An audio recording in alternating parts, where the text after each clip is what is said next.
ಕುಸುಮಾವತಿಯವರ ತಮ್ಮ. ಸೊ ಇವರು ಅಲ್ಲಿ ಟಾಟಾ ಮಾಡಬೇಕಾದ್ರೆ, ಸೌಜನ್ಯ ಟಾಟಾ ಮಾಡಬೇಕಾದ್ರೆ, ಸೊ ಅದು ಡ್ರೈವಿಂಗ್ ಮಾಡ್ತಾ ಇದ್ದದ್ದು, ಆ ಜೀಪನ್ನು ಡ್ರೈವಿಂಗ್ ಮಾಡ್ತಾ ಇದ್ದದ್ದು ಇವರೇ. ಒಂದಷ್ಟು ವಿಚಾರ ಇವರು ಹೇಳ್ತಾ ಹೋಗ್ತಾರೆ. ಅಂತ ಹೇಳಿದ್ರೆ ಆ ದಿನ ಏನಾಯಿತು, ಯಾವ ರೀತಿ ಹುಡುಕಾಡಿದ್ರು, ಮರುದಿನ ಏನಾಯಿತು, ಎಲ್ಲಿವರೆಗೆ ಇವರು ಇದ್ರು, ಆ ವಿಚಾರವನ್ನು ಹೇಳ್ತಾ ಹೋಗ್ತಾರೆ. ಸರ್, ಕಾರ್ಯಕ್ರಮಕ್ಕೆ ಆತ್ಮೀಯ ಸ್ವಾಗತ, ಸುಸ್ವಾಗತ. ಹೇಳ್ತಾ ಹೋಗಿ, ಏನಾಯ್ತು ನಿಮ್ಗೆ ಟಾಟಾ ಮಾಡಿ ಫಸ್ಟ್ ಬರ್ತಾ ಇದ್ರೆ ಹೇಗೆ, ನೀವು ಡ್ರೈವ್ ಮಾಡ್ತಾ ಹೋಗ್ತಾ ಇದ್ರಿ ಆ ನೇತ್ರಾವತಿಯಲ್ಲಿ? ಹೌದು, ಸ್ಥಾನಘಟ್ಟದ ತೀರ. ಅನ್ನ ಅವತ್ತು ಮನೆಗೆ ಬಂದಿದ್ದ, ಹೊಸಕ್ಕೆ ಊಟ ಇತ್ತು ಮನೆಯಲ್ಲಿ. ಓಕೆ. ಹೌದು, ಊಟ ಮಾಡಿ ಹೊರಡುವ ಹೊತ್ತಿನಲ್ಲಿ 4 ಗಂಟೆ 4:10 ಆಗಿತ್ತು. ಅಷ್ಟೊತ್ತಿನೆಲ್ಲ ಮಳೆ ಜೋರಾಗಿ ಬರ್ತಿತ್ತು. ಹಾಗೆ ಬೈಕಲ್ಲಿ ಬಂದಿದ್ದ, ಬೈಕ್ ತಗೊಂಡು ಹೋಗಕ್ಕಾಗಲ್ಲ ಅಂತೇಳಿ ನಾನು ಜೀಪಲ್ಲಿ ಕರ್ಕೊಂಡು ಹೋದೆ, ಅನ್ನ ಮತ್ತೆ ನನ್ನ ವಿಠಲ್ ಗೌಡ್ರು. ಹೌದು, ಓಕೆ. ಕರ್ಕೊಂಡು ಹೋಗ್ಬೇಕಾದ್ರೆ ನೇತ್ರ ಸ್ನಾನಘಟ್ಟ ಹತ್ರ ಬಸ್ಸಿಂದ ಇಳಿದು ಛತ್ರಿ. ನೀವು ಎಲ್ಲಿಗೆ ಹೋಗ್ತಾ ಇದ್ದದ್ದು? ನೇತ್ರಾವತಿ ಹೋಟ್ಲಿಗೆ. ಆ ನೇತ್ರಾವತಿಯಲ್ಲಿ ನಿಮ್ದು ಅಣ್ಣಂದು ವಿಠಲ್ ಗೌಡ್ರದ್ದು ಹೋಟೆಲ್ ಇತ್ತು. ಸೊ ಆ ಹೋಟೆಲ್ಗೆ ನೀವು ಹೋಗ್ತಾ ಇದ್ರಿ. ಸೊ ಮಳೆ ಬರ್ತಾ ಇತ್ತು, ಬೈಕಲ್ಲಿ ಹೋಗೋರು ಕಾರಲ್ಲಿ ಹೋದ್ರಿ, ಐ ಮೀನ್ ಜೀಪಲ್ಲಿ ಹೋದ್ರಿ. ಓಕೆ. ಜೀಪಲ್ಲಿ ಹೋಗ್ಬೇಕಾದ್ರೆ ಸ್ನಾನಘಟ್ಟದಲ್ಲಿ ಬಸ್ಸಿಂದ ಇಳಿದು, ಅಂದ್ರೆ ಸೌಜನ್ಯನ ಮನೆಯಲ್ಲಿ ಹೊಸ ಅಕ್ಕಿ ಊಟ ಮಾಡಿ, ನಮ್ಮ ಮನೆಯಲ್ಲಿ, ನಿಮ್ಮ ಮನೆಯಲ್ಲಿ ಹೊಸ ಅಕ್ಕಿ ಊಟ ಮಾಡಿ ಹೊರಟಿರುವಂತದ್ದು. ಅವಳು ಬೆಳಿಗ್ಗೆ ಊಟ ಮಾಡದೇನೆ ಹೋಗಿದ್ದಾಳೆ, ಹೊಸ ಅಕ್ಕಿ ಊಟಕ್ಕೆ ಬರ್ತೇನೆ ಅಂತ. ಓಕೆ. ಹಾಗೆ ನಾವು ಬರ್ತಿರ್ಬೇಕು ಅಲ್ಲಿ ನೇತ್ರಾವತಿ ಹತ್ರ ಹೋಟ್ಲಿಗೆ ಇನ್ನೊಂದು 50 ಮೀಟರ್ ಸಹ ಇರ್ಲಿಲ್ಲ. ಅಷ್ಟೊತ್ತಿಗೆ ಸೌಜನ್ಯ ಸಿಕ್ಕಿದ್ಲು. ನಾನು ಹೋಗ್ತಿರ್ಬೇಕು ಗಾಡಿ ಸ್ಲೋ ಮಾಡಿ ಕೇಳಿದೆ. ಇಲ್ಲ, ನಾನು ಊಟ ಮಾಡ್ಲಿಲ್ಲ, ನಾನು ಮನೆಗೆ ಹೋಗ್ತೇನೆ ಅಂದ್ಲು. ಎಲ್ಲ ಏನ್ ಕೇಳಿದ್ರಿ? ನೀನು ನಿಲ್ತೀಯ ಮನೆಗೆ ಹೋಗ್ತೀಯ ಅಂತ. ನಾನು ಹೋಟ್ಲಿಗೆ ಹೋಗಿ ಉಜಿರೆ ಕಡೆ ಹೋಗ್ಲಿಕ್ಕಿತ್ತು, ಸ್ವಲ್ಪ ಮನೆಗೆ ಸಾಮಗ್ರಿ ತರ್ಲಿಕ್ಕಿತ್ತು. ಓಕೆ. ಅದಕ್ಕಿಲ್ಲ, ನಾನು ನಡ್ಕೊಂಡು ಹೋಗ್ತೇನೆ. ನೀವು ಅಂತ ಹೇಳಿದ್ರೆ ವಿಠಲ್ ಗೌಡ್ರನ್ನು ಹೋಟ್ಲಿಗೆ ಬಿತ್ತು ಪುನಃ ಮನೆಗೆ ಹೋಗೋರು ವಾಪಸ್? ಹೌದೌದು. ಅದಕ್ಕೆ ನೀವು ಸೌಜನ್ಯ ಹತ್ರ ಕೇಳಿದ್ರಿ, ನೀವು ನನ್ನ ಕಾರಲ್ಲಿ ಜೀಪಲ್ಲಿ ಬರ್ತೀಯಾ, ಇನ್ನ ನಾನು ಹೊಟ್ಟಿಗೆ ಬಿಡ್ತೀನಿ ಅಂತ ಹೇಳಿ. ಅದಕ್ಕೆ ಸೌಜನ್ಯ ಹೇಳಿರುವಂತ ನಾನು ಊಟ ಮಾಡಿಲ್ಲ, ನಡ್ಕೊಂಡೇ ಹೋಗ್ತೀನಿ ಅಂತ ಹೇಳಿ. ನಿಮ್ಗೆ ಅಂದ್ರೆ ಮುಂದೆ ಕೆಲಸ ಇತ್ತು ನಮಗೆ. ಓಕೆ. ಓಕೆ. ಹಾಗೆ ಟಾಟಾ ಮಾಡಿ ಹೋದ್ವಿ. ಓಕೆ. ನಾನು ಹೋಟ್ಲಿಂದ ಸೀದಾ ಉಜಿರೆ ಕಡೆಯಿಂದ ಹೋಗಿ ಅಲ್ಲಿಂದ ಸಾಮಗ್ರಿ ತಗೊಂಡ್ಬಂದು ಒಂದು 6:30 7 ಗಂಟೆ ಅಂದಾಜಿಗೆ ಮನೆಗೆ ಬಂದಾಗ ಸೌಜನ್ಯ ತಾಯಿ ಬಂದು ನನ್ನ ಹತ್ರ ಕೇಳಿದ್ರು, ಸೌಜನ್ಯ ಬರ್ಲಿಲ್ಲ, ಎಲ್ಲಿ ಹೋಟ್ಲಲ್ಲಿ ಇದ್ಲ, ನಿಂಗೆ ಸಿಕ್ಕಿದ್ಲ? ಸೌಜನ್ಯ 4 ಕಾಲ ಹೊತ್ತಿಗೆ ಸಿಕ್ಕಿದ್ಲ ನಮಗೆ. ನಾ ಮಾತಾಡ್ಸಿಕೊಂಡು ಹೋಗಿದ್ದು, ನಾನು ಮನೆಗೆ ಹೋಗ್ತೇನೆ ಅಂದ್ಲು. ಸರಿ ಅಂತೇಳಿ ನಾನು ಹೋಟ್ಲ್ ಕಡೆ ಹೋದೆ. ಬರ್ಬೇಕಿತ್ತಲ್ಲ, ಅವಳು ನೇತ್ರಾವತಿ ಪಾಸ್ ಆಗಿದ್ದಲೆ, ಮತ್ತೆ ಹಾಗಾದ್ರೆ ಎಲ್ಲಿ ಹೋಗಿರ್ಬೋದು? ನೇತ್ರಾವತಿ ಮೈನ್ ರೋಡಿನ ಪಕ್ಕನೇ ಒಂದು ಭಟ್ರ ಮನೆ ಇದೆ. ಅವ್ರಿಗೆ ಫೋನ್ ಮಾಡಿ ಕೇಳಿದ್ವಿ, ಸೌಜನ್ಯ ಬಂದ್ಲ? ಇಲ್ಲ, ಬರ್ಲಿಲ್ಲ, ಅವಳು ಬರ್ತೇನೆ ಅಂತ ಹೇಳಿದಾಳೆ. ಇವತ್ತು ಹೊಸ ಡ್ರೆಸ್ ಇದೆ, ನಾಳೆ ಹೊರನಾಡು ಕ್ಷೇತ್ರಕ್ಕೆ ಹೋಗ್ಲಿಕ್ಕಿದೆ, ನಾನು ಇವತ್ತು ಸಂಜೆ ಬರ್ತೇನೆ ಅಂತ ಹೇಳಿದ್ಲು. ಹಾಗೆ ಅವಳು ಬಟ್ಟೆ ಸ್ಟಿಚ್ ಮಾಡಿ ಇಟ್ಟಿದ್ದೇನೆ ಅಂತ ಹೇಳಿ ಅವ್ರ ಭಟ್ರ ಮಿಸ್ಸಸ್ ಹೇಳಿದ್ರು. ಸೀದಾ ಮತ್ತೆ ಅವ್ರ ಮನೆಗೆ ಹೋದ್ವಿ. ಒಂದು 7:15 ಹೊತ್ತಿಗೆ ಮನೆಗೆ ಹೋಗಿ ಅವ್ರ ಹತ್ರ ಮಾತಾಡುವಾಗ ಇಲ್ಲ ಅಂತ ಆಯ್ತು. ಮತ್ತೆ ಅವರ ಮನೆಗೆ ಅದಕ್ಕಿಂತ ಮುಂಚೆ ನೀವು ಭಟ್ರಿಗೆ ಫೋನ್ ಮಾಡಿ ಮಾತಾಡಿರುವಂತ? ಹೌದೌದು, ಫೋನ್ ಮಾಡಿ. ಬರ್ಲಿಲ್ಲ ಅಂದ್ಮೇಲೆ ಅವ್ರ ಮನೆಗೆ ಹೋದ್ವಿ. ಸೀದಾ ಹೋಗಿ ಅವ್ರು ಹೇಳಿದ್ರು 4:15 ಹೊತ್ತಿಗೆ. ಈಗ ಭಟ್ರ ಮನೆ ಇರುವಂತದ್ದು ಅಲ್ಲಿ, ಅವಳ ಮನೆ ಹೋಗುವ ದಾರಿಯಲ್ಲಿ ಭಟ್ರ ಮನೆ ಇರುವಂತದ್ದ? ಹೌದೌದು, ಅವಳ ಮನೆ ಹೋಗುವ ಅಂತ ಹೇಳಿದ್ರೆ ನೇತ್ರಾವತಿ ಸ್ಥಾನಘಟ್ಟದ ಮುಂದೆ ಬರ್ಬೇಕಾದ್ರೆ ಅಲ್ಲಿ ಏನು ಈಗ ಕಿಡ್ನಾಪ್ ಆಗಿದೆ ಅಂತ ಹೇಳಿ ಹೇಳ್ತಾ ಇದ್ರೆ, ಅದಕ್ಕಿಂತ ಮುಂಚೆ ಬರ್ಬೇಕಾದ್ರೆ ಒಂದು ಟರ್ನ್ ಸಿಗುತ್ತೆ, ಪಾಂಗಳಕ್ಕೆ ಹೋಗುವ ರಸ್ತೆ ಅಂತ ಹೇಳಿ, ಆ ದಾರಿಯಲ್ಲಿ ಭಟ್ರ ಮನೆ ಇರುವಂತದ್ದು. ಸೊ ಹಾಗಾಗಿ ಭಟ್ರನ್ನು ನೋಡಿದ್ರೆ ಅಂತ ಹೇಳಿ ಕಾಲ್ ಮಾಡ್ಬೇಕು ಕೇಳಿದಾಗ ಇಲ್ಲ ಅಂತ ಹೇಳಿದ್ರೆ ಮತ್ತೆ ಮನೆಗೆ ಹೋದ್ರಿ. ಓಕೆ. ಅಲ್ಲಿ ಹೋದಾಗ ಇಲ್ಲ, ಬರ್ಲಿಲ್ಲ ಅಂತ. ಅದಾದ್ಮೇಲೆ ಹೌದಾ, ಮತ್ತೆ ಅವ್ರು ಹೇಳಿದ ಕೆಲಸ ಅವ್ರಿಬ್ರು ಈಗ ಒಂದು 4:15 ಹೊತ್ತಿಗೆ ಹೋಗಿದ್ರು, ನಾನು ಕೇಳ್ತೇನೆ ಅಂತ ಫೋನ್ ಮಾಡಿ ನಮ್ಮ ಎದುರುಗಡೆ ಭಟ್ರ ಮನೆ ಕೆಲಸದವರು. ಓಕೆ. ಅವರು ಅದೇ ಕ್ರಾಸ್ ಅಲ್ಲಿ ನಿಂತ್ಕೊಂಡಿದ್ರಂತೆ ಗಾಡಿಗಾಗಿ. ಕೇಳುವಾಗ ಇಲ್ಲ, ಈ ಕಡೆ ಯಾವ ಹೆಣ್ಣು ಕೂಡ ಬರ್ಲಿಲ್ಲ ಅಂದ್ರು ಅವರು. ಆಮೇಲೆ ನಮಗೆ ಕನ್ಫರ್ಮ್ ಆಯ್ತು, ಇಲ್ಲ ಇವ್ರು ಮೈನ್ ರೋಡ್ ಇಂದ ಒಳಗೆ ರೋಡ್ ಬರ್ಲಿಲ್ಲ ಅಂತ ಹೇಳಿ. ಅದಕ್ಕೆ ನಾವು ಆ ಕಾಡು ಸುತ್ತಾಡಿದ್ವಿ. ತುಂಬಾ ಜನ, ಎಷ್ಟು ಜನ ಇದ್ರೆ ನನಗೆ ನೆನಪಿಲ್ಲ, ಅಂದ್ರೆ ತುಂಬಾ ಜನ ಸೇರಿದ್ದಾರೆ ಅವಾಗ. ಎಲ್ಲಾ ಕಾಡನ್ನು ಸುತ್ತಾಡಿದ್ವಿ ನಾವು. ಮತ್ತೆ ಸ್ಟೇಷನ್ ಒಂದು 5 ಜನ ಓಪಿಗೆ ಹೋಗಿದ್ವಿ. ಧರ್ಮಸ್ಥಳ ಹೊರಟಾನ ಇತ್ತು ಅವಾಗ, ಪೊಲೀಸ್ ಸ್ಟೇಷನ್ ಅಂತ ಇರ್ಲಿಲ್ಲ. ಎಷ್ಟು ಗಂಟೆ ತನಕ ಸಾಧಾರಣ ನೀವಲ್ಲಿ ಹುಡುಕಾಟ ಮಾಡಿದ್ರಿ? ಪೊಲೀಸ್ ಸ್ಟೇಷನ್ಗೆ ಹೋಗೋ ಮುಂಚೆ ಸರ್ ನಾವು 8:45 ತನಕ ಹುಡುಕಾಡಿದ್ವಿ. ಆಮೇಲೆ ಸಹ ಹುಡುಕ್ತಾ ಇದ್ರೆ ಅಲ್ಲಿ ಇದ್ರು, ನೀವು ಹೋದ್ರು? ನಾವೊಂದು 5 ಜನ ಹೋದ್ವಿ ಕಂಪ್ಲೇಂಟ್ ಕೊಡಕ್ಕೆ. ಕಂಪ್ಲೇಂಟ್ ತಗೊಳ್ಳಿಲ್ಲ. ಪೊಲೀಸ್ ಸ್ಟೇಷನ್ಗೆ ಕಂಪ್ಲೇಂಟ್ ಕೊಡಕ್ಕೆ ಯಾರೆಲ್ಲ ಹೋಗಿರುವಂತದ್ದು? ನಮ್ಮ ಮನೆಯಿಂದ ನಾನೊಬ್ಬ, ಸೌಜನ್ಯನ ಅಜ್ಜ ಬಂದಿದ್ರು, ಕೋಣಿಗೌಡ ಅಂತ ಹೇಳಿ, ಮತ್ತೆ ನಮ್ಗೆ ದೊಡ್ಡಪ್ಪ ಆಗೋರು ನೇಮಣ್ಣ ಗೌಡ ಅಂತ ಇನ್ನೂ ಇಬ್ರು ಇದ್ರು ನಮ್ಮೊಟ್ಟಿಗೆ. ಅಲ್ಲಿ ಸ್ಟೇಷನ್ ಹೋಗಿ ನಾನೇ ಮಾತಾಡಿದೆ. ಅದಕ್ಕೆ ಹೇಳಿದ್ರು ಫೋಟೋ ಉಂಟಾ? ಫೋಟೋ ಇಲ್ಲ, ತರಲಿಲ್ಲ. ಇವತ್ತು ರಾತ್ರಿ ಆಯ್ತು, ನೀವು ನಾಳೆ ಬನ್ನಿ ಅಂದ್ರು. ಅಲ್ಲಿ ಅದು ಮಾಮೂಲಿ ಅಂತ ಅವ್ರ ಲೆಕ್ಕಾಚಾರ, ಅಲ್ಲಿ ಅಂತದೆಲ್ಲ ನಡೆಯುವಂಥದ್ದು ಮಾಮೂಲಿ ಅಂತ ಹೇಳಿ. ಹಾಗೆ ಸರಿ ಅಂತೇಳಿ ನಾವು ಹೆಗ್ಡೆ ಅವ್ರ ಹತ್ರ ಮಾತಾಡ್ಲಿಕ್ಕೆ ಉಂಟಂತ ನಾವು ಹೊರಟ್ವಿ. ಯಾರು? ನಾನು ಹೇಳಿದೆ, ನಾವು ಹೆಗ್ಡೆ ಅವ್ರ ಹತ್ರ ಒಂದ್ಸಲ ಮಾತಾಡ್ತೇನೆ ಅಂತ. 9 ಗಂಟೆಗೆ ಪೊಲೀಸ್ ಸ್ಟೇಷನ್ ಅಲ್ಲಿ ಹೇಳಿದೆ? ಅಲ್ಲಿ ಹೇಳಿದೆ, ಪೊಲೀಸ್ ಅಲ್ಲಿ ಹೇಳಿದ್ರು, ಹೊರಟಾಣೆಯಲ್ಲಿ ಹೇಳಿದೆ ನಾನು. ಓಕೆ. ಅದಕ್ಕೆ ಹೇಳಿದ್ರು, ಹೌದಾ ಸರಿ ಆಗ ನಾವೊಂದ್ಸಲ ಅವ್ರ ಮನೆಗೆ ಒಂದ್ಸಲ ನಿಮ್ಮ ಮನೆಗೆ ಬರ್ತೇನೆ ಅಂತ ಹೇಳಿದ್ರು. ಸರಿ ನೀವು ಹೋಗಿ ನಾವು ಹೆಗ್ಡೆ ಹತ್ರ ಮಾತಾಡ್ಸ್ಕೊಂಡು ಬರ್ತೀವಿ ಅಂದೆ. ಅವ್ರ ಮನೆಗೆ ಬಂದಿದ್ದಾರೆ ಅವರು.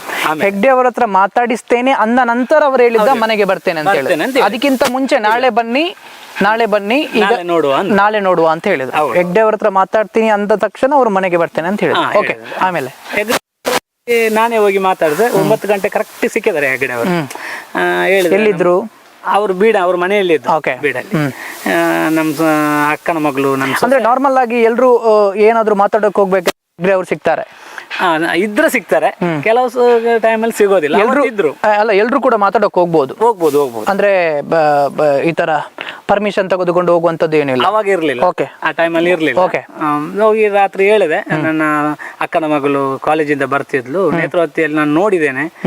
ಶಾಂತಿವನ ಗೇಟ್ ಅಲ್ಲಿ ಇದ್ದವರು ಸಹ ಜನಾರ್ದನ್ ಅನ್ನೋರು ನೋಡಿದ, ನನಗೆ ಹೇಳಿದ್ರು ಅವತ್ತೇ, ನಾನು ನೋಡಿದ್ದೇನೆ, ಅವಳು ಇಲ್ಲಿಂದ ಪಾಸ್ ಆಗಿದ್ದಾಳೆ ಅಂತ ಹೇಳಿದ್ರು. ಮನೆ ರೋಡ್ ಬರ್ಲಿಲ್ಲ. ಒಂದ್ ನಿಮಿಷ, ಈಗ ನೀವು ಪೊಲೀಸ್ ಸ್ಟೇಷನ್ಗೆ ಹೋಗಿದ್ರಿ, ಹೆಗ್ಡೆ ಹತ್ರ ಯಾಕೆ ಈ ವಿಚಾರವನ್ನು ತಿಳಿಸ್ಬೇಕು ಅಂತ ಹೇಳಿ ಆಯ್ತು ನಿಮ್ಗೆ? ಅಂದ್ರೆ ಪೊಲೀಸಲ್ಲಿ ಯಾವ್ದು ರೆಸ್ಪಾನ್ಸ್ ಅವ್ರು ಮಾಡಿಲ್ಲ ಅಂದ್ಮೇಲೆ ನಾವು ಇನ್ನು ಕೇಳ್ಬೇಕಾದ್ರೆ ಅವ್ರ ಹತ್ರ ಒಬ್ರ ಹತ್ರ ಮಾತ್ರ ಹೇಳ್ಬೇಕು. ಅಂದ್ರೆ ಇಲ್ಲಿ ಆಗುವಂತ ಎಲ್ಲಾ ವಿಚಾರವನ್ನು ಹೆಗ್ಡೆ ಅವರಿಗೆ ಹೇಳ್ತಾ ಇದ್ರಿ.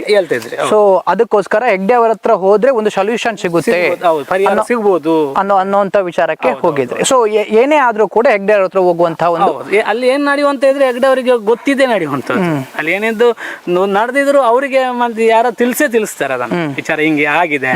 ನಾವು ಅದೇ ರೀತಿಯಾಗಿ ಹೋಗ್ವಿ, ಅಲ್ಲಿ ಹೋಗಿ ಮಾತಾಡಿದ್ವಿ ಹೆಗ್ಡೆ ಅವ್ರ ಹತ್ರ. ಅವ್ರು ಹೇಳಿದ್ರು ಇಲ್ಲ, ಎಲ್ಲಿಯಾದ್ರೂ ನಿಮ್ಮ ಸಂಬಂಧಿಕರ ಮನೆಗೆ ಹೋಗಿರ್ಬೋದು ಅಂತ ಹೇಳಿದ್ರು. ಅವಾಗ ನಾನು ಹೇಳಿದೆ ಇಲ್ಲ, ಶಾಂತಿವನ ಗೇಟ್ ದಾಟಿದ ಮೇಲೆ ಅಲ್ಲಿ ಯಾವುದೇ ಬಸ್ ಸ್ಟಾಪ್ ಇಲ್ಲ, ಯಾವ ಗಾಡಿ ನಿಲ್ಸೋದಿಲ್ಲ. ಅಲ್ಲಿ ಭಟ್ರ ಮನೆಗೆ ಹೊಸ ಬಟ್ಟೆ ತಗೊಳ್ಳಿಕ್ಕೆ ಬರ್ತೇನೆ ಅಂತ ಹೇಳಿದಲ್ಲ ಅವಳು. ನಮ್ಮ ಹತ್ರ ಕೂಡ ಹೇಳಿದ ಮನೆಗೆ ಹೋಗಲ್ಲ. ನೀವು ಹೆಗ್ಡೆ ಹತ್ರ ಹೋಗಿ ಏನಂತ ಹೇಳಿದ್ರಿ? ನನ್ನ ಅಕ್ಕನ ಮಗಳು ಮಿಸ್ ಆಗಿದ್ದಾಳೆ, ಮನೆಗೆ ಬರ್ಲಿಲ್ಲ, ಅಕ್ಕನ ಮಗಳು ಮಿಸ್ ಆಗಿದ್ದಾಳೆ ಈ ರೀತಿ ಅಂತ. ಅದಕ್ಕೆ ಅವ್ರ ಆನ್ಸರ್ ಏನಿತ್ತು? ಅವ್ರು ಹೇಳಿದ್ರು ಎಲ್ಲಾದ್ರೂ ಸಂಬಂಧಿಕರ ಮನೆಗೆ ಹೋಗಿರ್ಬೋದು, ಕೇಳಿ ನೋಡಿದಿರಾ ಅಂತ ಹೇಳಿದ್ರು. ಅದಕ್ಕೆ ಎಲ್ಲ ಕಡೆ ಕೇಳಿ ಆಯ್ತು, ಎಲ್ಲಿ ಬರ್ಲಿಲ್ಲ, ಹೋಗೋ ಚಾನ್ಸೇ ಇಲ್ಲ ಅಂತ ಹೇಳಿದೆ. ಶಾಂತಿವನ ಗೇಟ್ ದಾಟಿದ ಮೇಲೆ ಯಾವುದೇ ಗಾಡಿಯಲ್ಲಿ ಸ್ಟಾಪ್ ಕೊಡೋದಿಲ್ಲ. ಮತ್ತೆ ಅವ್ರ ಮನೆಗೆ ಹೋಗ್ತೇನೆ ಅಂತ ನಾನು ಅದಕ್ಕಿಂತ 2 ನಿಮಿಷ ಮುಂಚೆನೆ ಹೇಳಿದಾರೆ ಅವಳು, ಹೋಗ್ತೇನೆ ಅಂತ ಹೇಳಿ. ಎಲ್ಲಿ ಹೋಗೋ ಹುಡುಗಿ ಅಲ್ಲ ಅಂತ ನಾನು ಹೇಳಿದೆ. ಆಗ ನಿನ್ನ ಲೆಕ್ಕಾಚಾರದಲ್ಲಿ ಹೇಗೆ ಆಗಿರ್ಬೋದು ಅಂತ ಹೆಗ್ಡೆ ಅವ್ರು ನನ್ನ ಹತ್ರನೇ ಕೇಳಿದ್ರು. ನಿನ್ನ ಲೆಕ್ಕಾಚಾರದಲ್ಲಿ ಏನಾಗಿರ್ಬೋದು ಅಂತ ನಾನು ಹೇಳಿದೆ, ಇದು ಕಿಡ್ನಾಪ್ ಆಗಿರ್ಬೋದು ಅಂತ ಹೇಳಿದೆ. ಅದಕ್ಕೆ ಅದು ನೀನು ಹೇಗೆ ಹೇಳ್ತಿ ಅಂತ ಹೇಳಿದ್ರು. ಮತ್ತೆ ಪ್ರಶ್ನೆ ಆಗಿದ್ರು. ಅದಕ್ಕೆ ನಾನು ಹೇಳಿದೆ, ನೇತ್ರಾವತಿಯಿಂದ ನಾನು ನೋಡಿದ್ದೇನೆ, ಮನೆ ಒಳಗೆ ರೂಟ್ ಹೋಗುವಾಗ ಇಬ್ರು ಕೆಲಸವ್ರು ನಿಂತ್ಕೊಂಡಾಗ ಅವರ ಹುಡುಗಿ ಆ ಕಡೆ ಬರಲಿಲ್ಲ ಅಂತ ಅವರು ಹೇಳಿದ್ರು. ಹಾಗಾದ್ರೆ ಯಾರು ಇರ್ಬೋದು, ಹೊರಗಿನವರು ಯಾರಾದರೂ ಭಕ್ತಾದಿಗಳು ಬಂದವರು ಇರ್ಬೋದಾ, ಅಲ್ಲ ಇಲ್ಲಿ ಲೋಕಲ್ನವರು ಇರ್ಬೋದಾ ಅಂತ ಕೇಳಿದ್ರು ನನ್ನ ಹತ್ರ.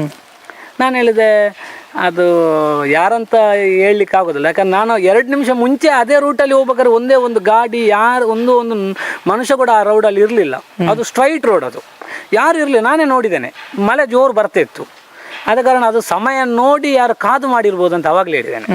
ಯಾರ ಸಮಯ ನೋಡಿ ಮಾಡಿರ್ಬೋದು, ಹೊರಗಿನವರ ಊರಿನವರಂತ ನನಗೆ ಹೇಳಲಿಕ್ಕೆ ಬರೋದಿಲ್ಲ ಅಂತ ಹೇಳಿ.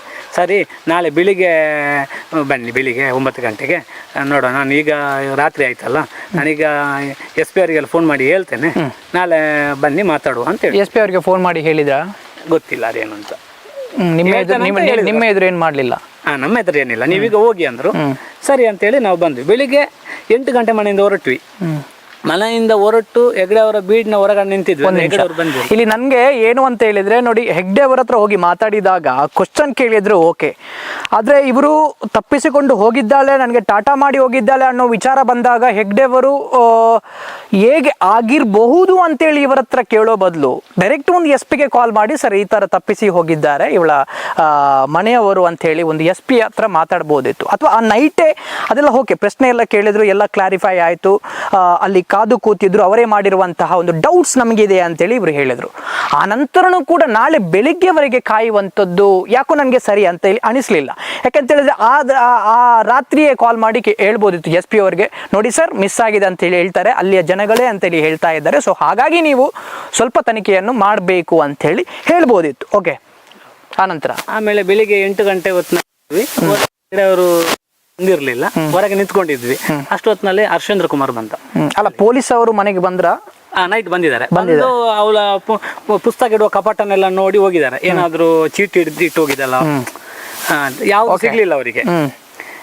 ಇಬ್ರು ಒಂದು ನಮ್ಮ ಅಕ್ಕಂದು, ಪ್ರೇಮ ಅಕ್ಕಂದು, ಮತ್ತೊಂದು ನನ್ನ ಅಕ್ಕನ ಗಂಡನ ತಮ್ಮಂದು ಒಂದು ಫೋನ್ ನಂಬರ್ ಇಟ್ಕೊಂಡಿದ್ಲು. ಅವ್ಳು ರಜೆಯಲ್ಲಿ ಅದರ ಅಕ್ಕನ ಮನೆಗೆ ಚಿಕ್ಕಮ್ಮನವರ ಮನೆಗೆ ಹೋಗೋದಾದ್ರೆ ಫೋನ್ ಮಾಡಿ ಹೋಗ್ತಿದ್ಲು ಚೀಟಿಯಲ್ಲಿ.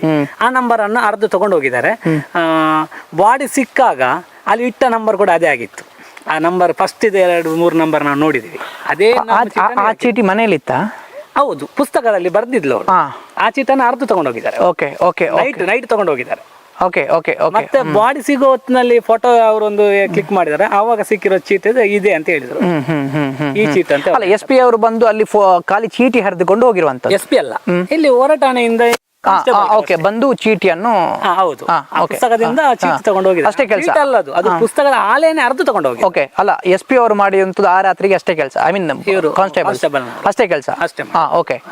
ಮತ್ತೆ ರಾತ್ರಿ ಆನಂತರ ಬಂದು ನೀವು ಹುಡುಕಾಡೋಕೆ ಮಾಡಿದ ಪ್ರಯತ್ನ ಮಾಡಿದ್ರ? ಇಲ್ಲಿ ನೀವು ಜಾಯ್ನ್ ಆದ್ರ?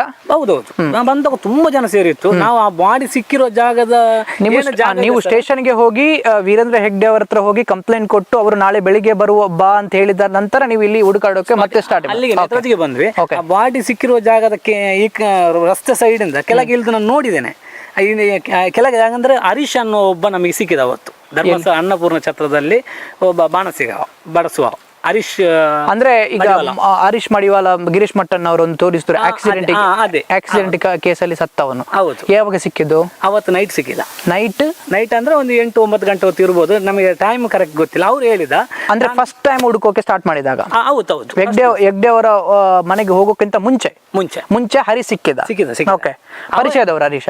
ಹೌದೌದು, ನಮ್ಮನೆ ಫಂಕ್ಷನ್ಗೆಲ್ಲ ಬರ್ತಿದ್ದಾರೆ. ಅವರು ಹೇಳಿದ್ರು, ನಾನು ಬೈಕಲ್ಲಿ ಹೋಗ್ಬೇಕಾದ್ರೆ ಒಬ್ಳು SDM ಹುಡುಗಿ ಛತ್ರಿ ಹಿಡ್ಕೊಂಡು ನಿಂತ್ಕೊಂಡಿದ್ಲು, ಇನ್ನೊಬ್ಬ ಇಲ್ಲಿ ಕುಳ್ಳಾಗಿದ್ದ ದಪ್ಪಗಿದ್ದ ಅಂತ ಹೇಳಿದ್ರು. ಕುಳ್ಳಾಗಿದ್ದ, ಗಿಡ್ಡ ಇದ್ದು, ದಪ್ಪ ಇದ್ದ ಒಬ್ಬ. ಆ ಟೈಮಲ್ಲಿ ಹರೀಶ್ ಹೇಳಿದ್ರ? ನನ್ನ ಹತ್ರ ಹೇಳಿದ್ದಾರೆ. ನಾನಿದ್ದೆ, ಅಣ್ಣನೂ ಇದ್ದ. ಅವ್ರು ಹೇಳಿದ ಕಾರಣ ನಾವು ಅಲ್ಲಿ ಹುಡುಕಿದ್ದು. ಅಂದ್ರೆ ಇವರು ಹೇಳೋ ಪ್ರಕಾರ ಏನು ಅಂತ ಹೇಳಿದ್ರೆ, ಹರೀಶ್ ಮಡಿವಾಳ ಈಗ ನಿಮ್ಗೆ ಸಿಕ್ಕಿದ್ರು, ಅವರು ಹೇಳಿದ್ರು ಅಂತೇಳಿ. ಹರೀಶ್ ಮಡಿವಾಳ ನೋಡಿರುವಂತದ್ದು ಅಲ್ಲಿ ಕುಳ್ಳಗಿರುವ ವ್ಯಕ್ತಿ ಮತ್ತೆ ಏನೋ ದಪ್ಪಗಿದ್ದ ಕುಳ್ಳಗಿದ್ದ ಆ ವ್ಯಕ್ತಿಯನ್ನು ಹರೀಶ್ ಮಡಿವಾಳ ನೋಡಿರುವಂತದ್ದು. ಆದ್ರೆ ಇವರು ಸ್ಟೇಟ್ಮೆಂಟ್ ಅಲ್ಲಿ ಯಾವ ರೀತಿ ತಗೊಳ್ತಾರೆ ಅಂತ ಹೇಳಿದ್ರೆ, ಹರೀಶ್ ಮಡಿವಾಳ ನೋಡಿರುವಂತದ್ದು ಸಂತೋಷ್ ರಾವ್ ಮತ್ತು ಸೌಜನ್ಯನನ್ನು ನೋಡಿರುವಂತದ್ದು ಅಂತ ಹೇಳಿ ತಗೊಂಡಿರ್ತಾರೆ. ಆದ್ರೆ ಅದು ಹರೀಶ್ ಮಡಿವಾಳ ನಿಜವಾಗಿ ನೋಡಿರುವಂತದ್ದು ಸಂತೋಷ್ ರಾವ್ ಸೌಜನ್ಯ ಅಲ್ಲ, ಅಲ್ಲೊಬ್ಬ ದಪ್ಪಗಿದ್ದ ಗಿದ್ದ ಆ ವ್ಯಕ್ತಿಯನ್ನು ನೋಡಿರುವಂತದ್ದು ಹರೀಶ್ ಮಡಿವಾಳ ಅಂತ ಹೇಳಿ. ಸೊ ಇವರಿಗೆ ಅದು ಪರಿಚಯ ಇತ್ತು ಹರೀಶ್ ಮಡಿವಾಳ ಅಂತ. ಸೊ ಹಾಗಾಗಿ ಅವನು ಹರೀಶ್ ಮಡಿವಾಳ ಹೇಳಿದಲ್ಲ. ಏನ್ ಹೇಳಿದ ಹರೀಶ್ ಮಡಿವಾಳ ಹೇಳಿದ, ನಾನು ಬೈಕಲ್ಲಿ ಹೋಗ್ಬೇಕಾದ್ರೆ ಆ ಕಡೆಯಿಂದ SDM ಹುಡುಗಿ ಬರ್ತಾ ಇದ್ಲು. ಇದ ಸೌಜನ್ಯ ಬಾಡಿ ಸಿಕ್ಕಿರೋ ಜಾಗದ ಆಪೋಸಿಟ್ ಅಲ್ಲಿ ಫುಟ್ಪಾತ್ ಅಲ್ಲಿ ಒಬ್ಬ ಮಲೆಗೆ ಒದ್ದಾಗಿಕೊಂಡು ನಿಂತ್ಕೊಂಡಿದ್ದ, ದಪ್ಪಗಿದ್ದ ಕುಳ್ಳಗಿದ್ದ. ಕುಳ್ಳಗಿದ್ದ, ಸ್ವಲ್ಪ ಗಡ್ಡ ಬಿಟ್ಟಿದ್ದ, ಹಾಫ್ ಕೈ ಶರ್ಟ್ ಹಾಕಿದ್ದ ಅಂತ ಹೇಳಿದ. ಕುಳ್ಳಗಿದ್ದ, ದಪ್ಪ ಇದ್ದು ಕುಳ್ಳಗಿದ್ದ ಅಂತ ಹೇಳಿದ. ಅದೇ ಬರ್ಬೇಕಾದ್ರೆ ಮತ್ತೆ ವರ್ಷ ಕೂಡ ಅದೇ ಸ್ಟೇಟ್ಮೆಂಟ್ ಕೊಡ್ತಾಳೆ. ಒಬ್ಬ ದಪ್ಪಗಿದ್ದ ಕುಳ್ಳಗಿದ್ದ ಆ ವ್ಯಕ್ತಿಯನ್ನ ನೋಡಿದೆ ಅಂತ ಹೇಳಿ ವರ್ಷ ಕೂಡ ಸ್ಟೇಟ್ಮೆಂಟ್ ಕೊಡ್ತಾಳೆ. ಅದರಲ್ಲಿ ಬೈಕಲ್ಲಿ ಏನೋ ಇದ್ರು, ಅವರು ದಪ್ಪಗಿದ್ದ ಕುಳ್ಳಗಿದ್ದ, ದಪ್ಪ ಮೀಸೆ ತಟ್ಟಿ ಕರ್ದಿದ್ದು, ಅದೆಲ್ಲ ಒಬ್ಬ ಇದ್ದ ಅಂತ ಅಂತ. ಹೌದು, ವರ್ಷ ಕೂಡ ಸ್ಟೇಟ್ಮೆಂಟ್ ಕೊಡ್ತಾಳೆ. ಸೊ ಹಾಗಾಗಿ ಇವರು ಒಂದಷ್ಟು ಟ್ವಿಸ್ಟ್ ಮಾಡಿದ್ದಾರೆ ಅಂತ ಹೇಳಿ ಮೇಲ್ನೋಟಕ್ಕೆ ಗೊತ್ತಾಗುತ್ತೆ. ಯಾಕಂತ ಇವರು ಕೊಟ್ಟಿರುವಂತಹ ಸ್ಟೇಟ್ಮೆಂಟ್ ಪ್ರಕಾರ ಹರೀಶ್ ಮಡಿವಾಳ ನೋಡಿರುವಂತದ್ದು ದಪ್ಪಗಿದ್ದದ್ದು, ಕುಳ್ಳಗಿರುವಂತ ಸೌಜನ್ಯ ಅಲ್ಲೇ ಹುಡುಕಾಡ್ಲಿಕ್ಕೆ ಕಾರಣ ಕೂಡ ಹರೀಶ್ ಹೇಳಿದ ಕಾರಣನೇ. ಇಲ್ಲೇ ನಿಂತ್ಕೊಂಡಿದ್ದ ಅಂತ ನಮಗೆ ಹೇಳಿದ್ದ. ಅದಕ್ಕಾಗಿ ನಾವು ಅದೇ ಜಾಗದಲ್ಲಿ ಸುತ್ತಮುತ್ತ ಹುಡುಕಾಡಿದ್ದು. ಅದೇ ರುದ್ರಮುನಿ ಅವರು ಏನ್ ಹೇಳ್ತಾರೆ, 20 feet ಡಿಸ್ಟೆನ್ಸ್ ಅಲ್ಲಿ ನೋಡಿದಂತ ಹರೀಶ್ ಮಡಿವಾಳ ಅಂತೇಳಿ ಹೇಳ್ತಾರಲ್ವಾ. ಸೊ ಅದೇ ಹರೀಶ್ ಮಡಿವಾಳ ನೋಡಿರುವಂತದ್ದು ಸಂತೋಷ್ ರಾವನ್ ಅಲ್ಲ, ಇವರು ಹೇಳುವಂತಹ ಕುಳ್ಳಗಿರುವ ದಪ್ಪಗಿರುವ ವ್ಯಕ್ತಿ. ನಾವು ಅಲ್ಲೇ ಹುಡುಕಿದ್ದು. ಅವರ ಹೇಳಿದ ಕಾರಣ ಆ ಜಾಗವನ್ನೆಲ್ಲ ಶಾಂತಿಯನ್ನ ಒಳಗೆ ಕೂಡ ಹುಡುಕಿದ್ದೇವೆ, ಈ ಕಡೆ ಬಾಡಿ ಸಿಕ್ಕಿರೋ ಜಾಗವನ್ನು ಕೂಡ ಹುಡುಕಿದ್ದೇವೆ. ಅಲ್ಲಿ ಕೆಳಗಡೆ ಹೋಗಿ ನೋಡಿದೆ, ಅಲ್ಲಿ ನಾವು ಆ ಕಡೆ ಹೋಗಕ್ಕಾಗುತ್ತಾ? ಇಲ್ಲ, ನೀರು ತುಂಬಾ ಇತ್ತು, ಆಗ್ಲಿಲ್ಲ. ಆದ್ರೆ ಹಿಂಭಾಗಕ್ಕೆ ಬಂದು ಹಿಂಭಾಗದಿಂದ ಕಾಡನ್ನೆಲ್ಲ ಸುತ್ತಾಕಿದ್ವಿ. 12 ಗಂಟೆ ತನಕ ಅಲ್ಲೇ ಇದ್ವಿ ನಾವು. ರಾತ್ರಿ 12 ಗಂಟೆ. ನಾವು 12 ಗಂಟೆಗೆ ಅಲ್ಲಿ ಇರ್ಬೇಕಾದ್ರೆ ಪಾರ್ಶ್ವನಾಥ್ ಜೈನ್ ಮತ್ತು ಧರ್ಮಸ್ಥಳ NR ಉಡುಪ ಅಂತ ಹೇಳಿ ಅವ್ರು ಉಜಿರೆಯಿಂದ ಯಾವ್ದೋ ಕಾರ್ಯಕ್ರಮ ಮುಗಿಸ್ಕೊಂಡು ಬರ್ತಿದ್ರು. ಅಲ್ಲೇ ಸಿಕ್ಕಿದ್ರು ನನಗೆ. ಕೇಳಿದ್ರು, ನಾನು ಹೇಳಿದೆ ಹೀಗೆ ಮಿಸ್ ಆಗಿದೆ ಹುಡುಗಿ. ಅದೇನೇ ಸಿಕ್ಕಿದೆ? ಇಲ್ಲ, ಸರಿ ಆಯ್ತು ಅಂತೇಳಿ ಅವ್ನು ಮತ್ತೆ ಸೀದಾ ಧರ್ಮಸ್ಥಳಕ್ಕೆ ಹೋಗಿ. ಎಷ್ಟು ಗಂಟೆಗೆ ಅದು? ಅದು 12 ಗಂಟೆ ಆಗ್ಬೋದು, ಕರೆಕ್ಟ್ 12 ಗಂಟೆ ಆಗ್ಬೋದು, ಅಷ್ಟೊತ್ತಿಗೆ ಸಿಕ್ಕಿದ. ನಾನು ಅವಾಗ 12 ಗಂಟೆ ಹೊತ್ತಿಗೆ ಒಂದು 1/4 ಗಂಟೆ ಮುಂಚೆ ಹರೀಶ್ ಹೇಳಿದ ಜಾಗ ಅವಾಗಿತ್ತಲ್ಲ, ಅಲ್ಲೊಂದು ಕೆಳಗೆ ನೋಡಿದೆ, ಮಡ್ ರೋಡ್ ಅಲ್ಲಿ ಸ್ವಲ್ಪ ನೋಡಿದೆ, ಡಾಮರಿಂದ ಕೆಳಗಡೆ ಈ ಕಡೆ ಮತ್ತು ಆ ಕಡೆ ಸೈಡ್ ಸಹ ನೋಡುವಾಗ ಒಂದು ಓಮಿನಿ ಗಾಡಿ ತಿರುಗಿದಂತ ಒಂದು ಚಕ್ರದ ಗುರುತಿತ್ತು. ನಾವು ಅವಾಗ ಹೇಳಿದ್ದೆ, ಇದು ಯಾವುದೋ ಒಂದು ಗಾಡಿ ಇಲ್ಲಿ ತಿರುಗಿದಾಗೆ ಉಂಟು, ಅಂದ್ರೆ ಕನ್ಫರ್ಮ್ ಅಲ್ಲಿ ಕಿಡ್ನಾಪ್ ಅಲ್ಲಿ ಆಗಿರೋದು. ಅದನ್ನು ತಿಳ್ಕೊಂಡೆ ನಾನು ಹೇಳೋದು ಇದು ಇಲ್ಲಿ ಆಗಿದೆ ಅಂತ. ಅದು ಆಗಿ ನಾವು ಮುಗಿಸ್ಕೊಂಡು ಸರ್ 12 ಗಂಟೆ ದಾಟಿರ್ಬೋದು ಮನೆಗೆ ಹೋಗ್ಬೇಕಾದ್ರೆ, ಏನು ಆಗ ಸಿಗ್ಲಿಲ್ಲಲ್ಲ. ಇನ್ನು ನಾಳೆ ಹೆಗಡೆ ಅವ್ರ ಹತ್ರ ಮಾತಾಡುವ ಅಂತ ಹೇಳಿ ಮರುದಿವಸ ಬೆಳಿಗ್ಗೆ 8 ಗಂಟೆಗೆ ಹೆಗಡೆ ಅವ್ರು ಬರಕ್ಕೆ ಹೇಳಿದ್ರಂತ ಹೋಗಿದ್ವಿ ಅವ್ರ ಮನೆಗೆ. ಹೋದಾಗ ಫಸ್ಟಿಗೆ ಹರ್ಷೇಂದ್ರ ಕುಮಾರ್ ಸಿಕ್ಕಿದ್ರು. ಏನಂತ ಕೇಳಿದ್ರು. ನಾವು ಒಂದು 6-7-8 ಜನ ಇದ್ವಿ. ಅಷ್ಟು ನಮ್ಮ ತಂದೆ ಎಲ್ಲ ಪರಿಚಯ ಮುಂಚೆಯಿಂದ ಅವರಿಗೆ. ನಮ್ಮ ತಂದೆ ಹೇಳಿದ್ರು, ನನ್ನ ಮಗಳು ನಿನ್ನೆಯಿಂದ ಕಾಣೆ ಆಗಿದ್ದಾಳೆ, ಕಾಲೇಜಿಗೆ ಹೋಗಿ ಬಂದವಳು ಮತ್ತೆ ಮನೆಗೆ ಬರಲಿಲ್ಲ ಅವಳು. ಅದಕ್ಕೆ ಅವ್ರು ಹೇಳಿದ್ರು, ಒಂದೇ ಮಾತು ಹೇಳಿದರು ಹರ್ಷೇಂದ್ರ ಕುಮಾರ್, ಎಷ್ಟನೇ ಕ್ಲಾಸು? 2nd PUC.